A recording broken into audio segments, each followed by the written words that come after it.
mendengar tadi penjelasan Pak Ustadz, berarti potensi terbesar penyebab munculnya penyakit itu dari lingkungan keluarga kecil itu sebenarnya Pak Ustadz. Ya, kalau tidak mau mengendalikan nafsu seperti itu ya Pak Ustadz ya? Iya.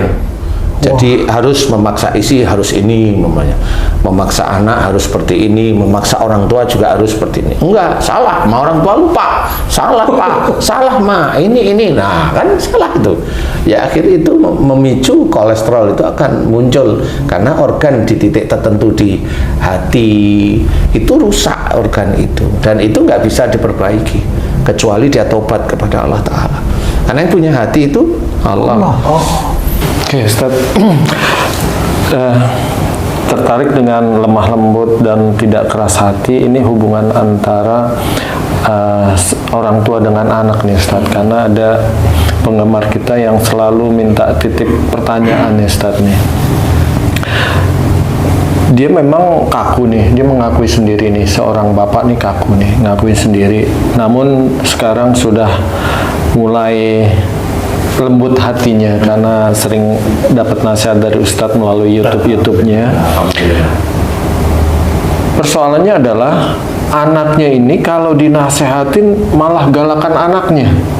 Nah, bagaimana sifat saya yang sudah mulai lemah lembut tiba-tiba terpacu lagi untuk emosi. Nah, akhirnya dia berusaha untuk mengalah. Nah, sifat mengalah di sini apakah nanti dia kena dosanya atau gimana, Ustaz?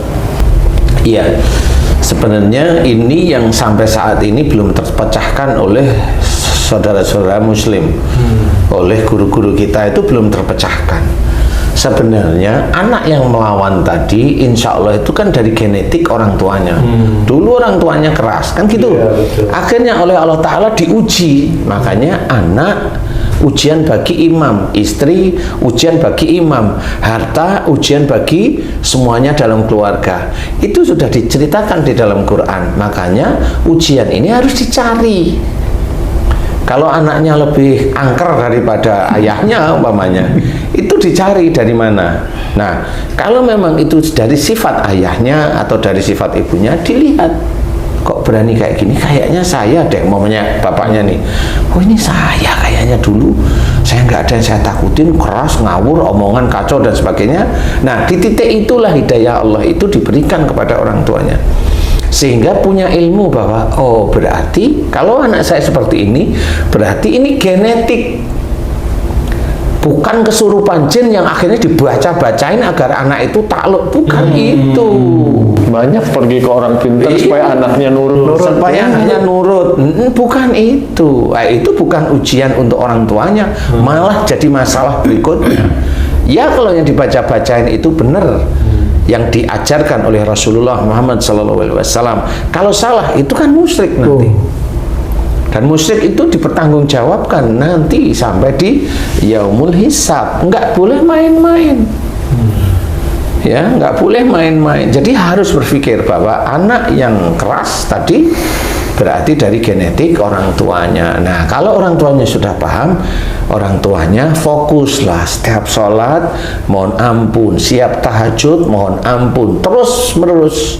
Maka ajaran dari Allah Ta'ala, wabil asarihum yastaghfirun, itu benar. Dan di penghujung malam mereka selalu memohon ampun. Memohon ampun itu enggak cuma untuk diri kita sendiri. Kita mencetak anak kita mirip perilaku jelek kita, itu pun kita harus mohon ampun kepada Allah Ta'ala.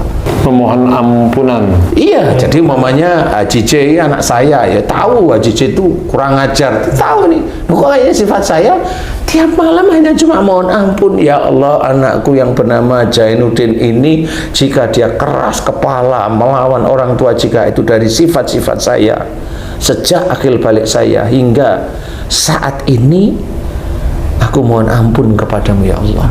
Astagfirullahaladzim. Itu sebenarnya, itu mohonkan ampunan terus menerus. Nanti yang menjadikan anak menjadi baik itu ya dari permohonan ampun orang tuanya ini kepada Allah Ta'ala, sehingga genetik tidak baik ini dirubah. Oh, bisa seperti itu Pak Ustadz? Ya wallahu alam. Karena selama ini saya mengajarkan orang-orang seperti itu, ya anaknya berubah. Insya Allah seperti itu. Nah, doa tadi kalau kita misalkan ke istri, ya Allah ampunilah saya karena istri saya karena saya kurang Gimana tuh? Membimbing. itu bisa juga Ustaz? Sebenarnya kalau istri nggak bapak-bapak, saya nggak tahu bapak-bapak. Ya istilahnya berani sama suami dan lain-lain. Sebenarnya kalau ini kan serius nih ya Ci ya. Beraninya itu pada saat awal menikah, sebelum menikah, atau setelah menikah. Karena ini beda-beda titiknya. Kalau berani dia sebelum menikah, berarti dari genetik orang tuanya. Tapi setelah menikah dilihat dulunya baik, tapi kok akhirnya lu kok lama-lama kok tambah berani nih gitu. Nah, beraninya si istri kepada laki-laki mah banyak. Karena nggak taunya suami memanjakan istrinya.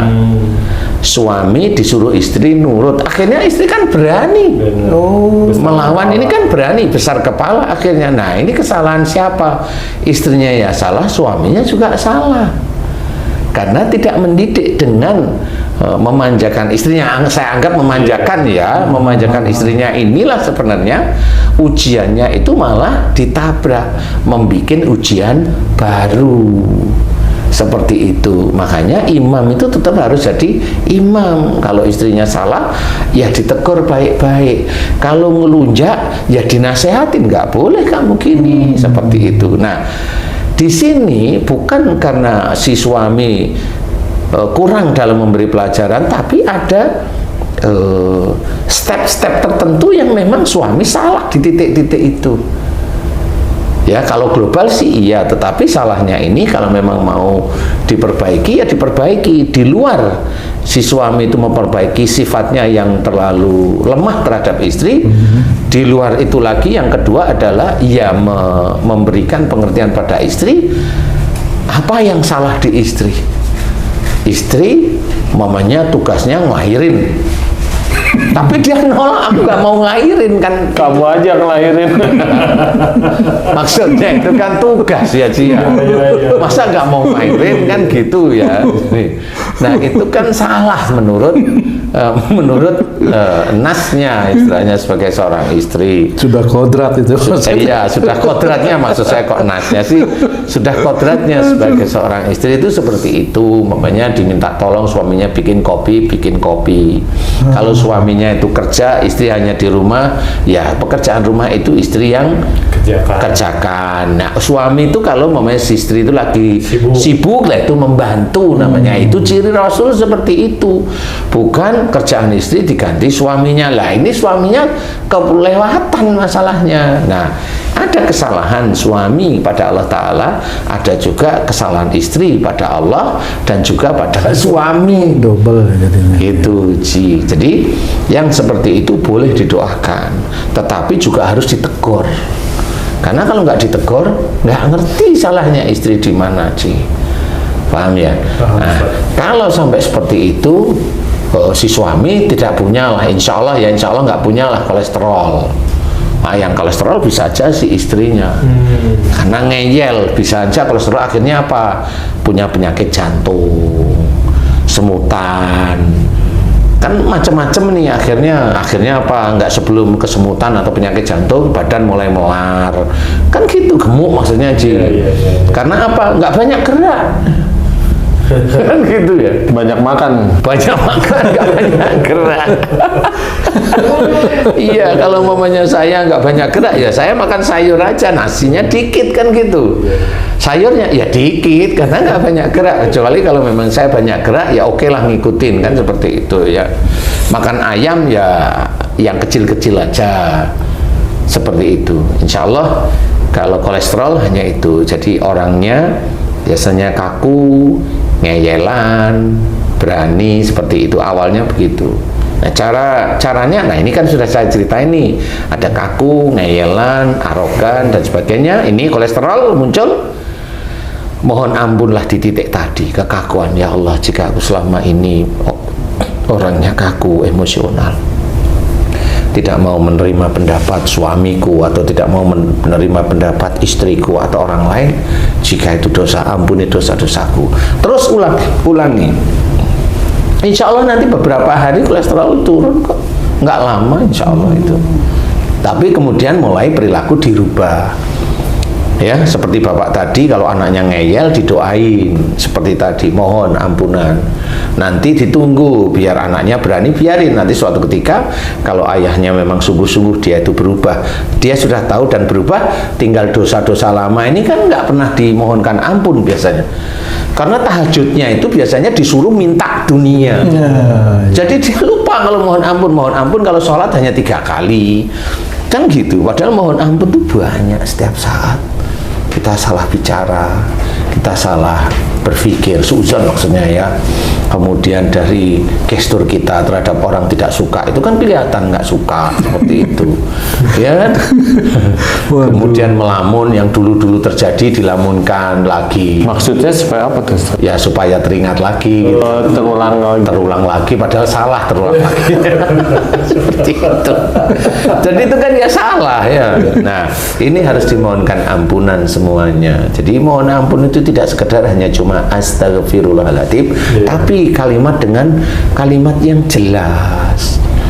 Ya Allah, jika anakku kurang ajar, berani dengan orang tua, ini, jika itu dari dosa-dosaku dulu ya Allah yang aku lakukan sejak akil balik hingga saat ini, di mana aku juga dulu berani dengan orang tuaku, kan sama itu prosesnya sebenarnya. Jadi ujian orang tua itu dari anak itu salah satunya. Bukan terus anaknya diambil taruh pesantren, ya nggak bisa. Dan dia pasti punya seperti itu. Makanya kenapa banyak pejabat-pejabat yang kelihatannya itu sholat Jumat aktif, sholatnya tertib, ya korupsi ya begitu itu karena memang dia ya, sekolah yang pintar ya begitu itu sekolah yang pintar. Bukan sekolah yang kenal dengan Allah Ta'ala, kan seperti itu ya. Mudah-mudahan ini bisa menjadi gambaran bagaimana menyelesaikan kolesterol dengan ringan di hadapan Allah Ta'ala, mohon ampun dan berubah. Jadilah seseorang hamba Allah yang lembut bicara, tidak emosional, tidak kaku, tidak merasa benar. Kalau disalahkan sama orang, ingat, oh ini ujian saya, ya ditunggu aja, dibiarin aja disalahin sama orang, nggak apa-apa kok. Wong kita dengar kayaknya saya insya Allah nggak salah, dia aja yang merasa dirinya benar, ya sudah diem aja, nggak apa-apa. Nanti kan biar malaikat-malaikat Allah itu melakukan terhadap mereka dan melakukan sesuatu kepada kita. Apa? Termasuk amal solehnya, kalau dia punya diberikan kepada kita. Kalau dia tidak punya amal soleh ya karena merasa pintar terus kan, ujub, riak, sombong kan, jadi amal soleh hilang semua. Dosa kita diberikan kepada dia. Itu kan enak ya. Jadi tidak melakukan suatu kegiatan ibadah tapi dapat pahala, dosa kita dihilangkan. Itu cara-cara Allah, itu cara-cara Rasul untuk menyelesaikan masalah sehari-hari secara Islami. Insya Allah. Wallahu a'lam. Alhamdulillahirrabbilalamin. Terima kasih banyak penjelasannya Pak Ustadz. Mudah-mudahan kita bisa mengaplikasikannya, Ji. Amin. Para pemirsa dan sahabat beriman dimanapun berada, begitu detail dan gamblang sekali penjelasan dari guru kita Pak Ustadz Danu mengenai kolesterol, atau secara fisik tanda-tandanya itu sering kesemutan di tangan atau di kaki. Mudah-mudahan ini bisa kita pahami dan kita aplikasikan juga, termasuk diri saya sendiri. Mudah-mudahan kita bisa meningkatkan juga keimanan dan ketakwaan kita kepada Allah Subhanahu wa Ta'ala. Saya Tung pamit diri, sampai jumpa di video kami yang lain. Wassalamualaikum warahmatullahi wabarakatuh. Waalaikumsalam warahmatullahi wabarakatuh.